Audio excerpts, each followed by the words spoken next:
To me, addiction is a choice. You choose to use drugs. You choose to make the wrong decisions. You choose to throw your life away. That was my perspective, just being honest. But notice that I said was. God used a season in Jeremy's life to not only educate me about addiction, but it taught me how to love an addict. I grew up in Huntsville, Texas. I consider myself as a TDCJ brat. Both of my parents retired from TDC. That still wasn't enough to keep me from making a string of unfortunate decisions, which led me to going through the same unit where my father worked at and where I was as a kid and got my haircuts there. But this time I was in white, went through TDC, 131, 1399. That started my journey. I could not stay clean and sober. So that's why I'm so passionate about drugs, alcohol, staying clean and sober. I was an addict. And so eventually that ended up leading me to violation, and the rest was a result of the violation.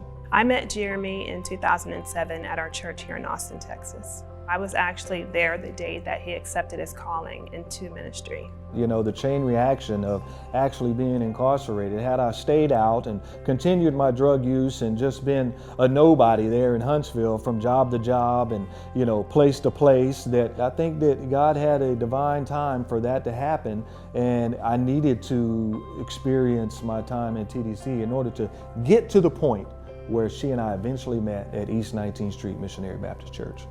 We all made mistakes. We all deserve forgiveness, and he was on the track to making a better life for himself by moving to Austin, going to culinary school, and being very involved into the church. So I didn't look at his past as a hindrance. I looked at the person he was at the time.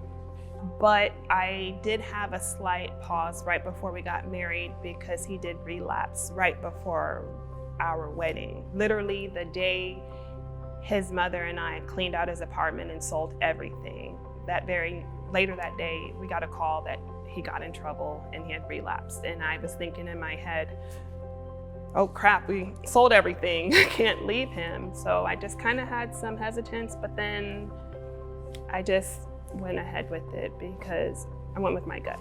In 2014, once I came home from treatment, it absolutely 100% had to be work involved. There had to be work in our marriage. It had to be work in my recovery. I had to show effort that I was trying to stay clean and sober, that I was going to meetings, that I was active in my own recovery, and not necessarily just playing the part and telling her what she wanted to hear. So it takes time.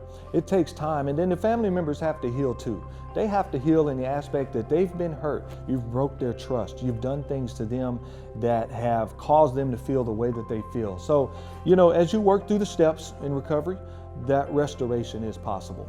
I had an opportunity to leave him and to walk away from our marriage. And I'm so grateful that I didn't, because I would have missed out on the blessing that God was doing in and through him. And I just needed to be patient and wait on God. And so when I stand up there and look at him talking and moving and inspiring people, I just thank God. I said, I see what you were doing now. I didn't see it then, but I see it now. And you did a wonderful thing. God used Jeremy's addiction to change me. It changed my heart and it changed my perspective. It did a new thing in me. I'm able to stand up here in front of you today because of what God did. She is 100% the hero in this marriage. She's the one that I owe everything to. She's the one that has been my rock. She's the one that, as long as I know we're good, I can accomplish anything.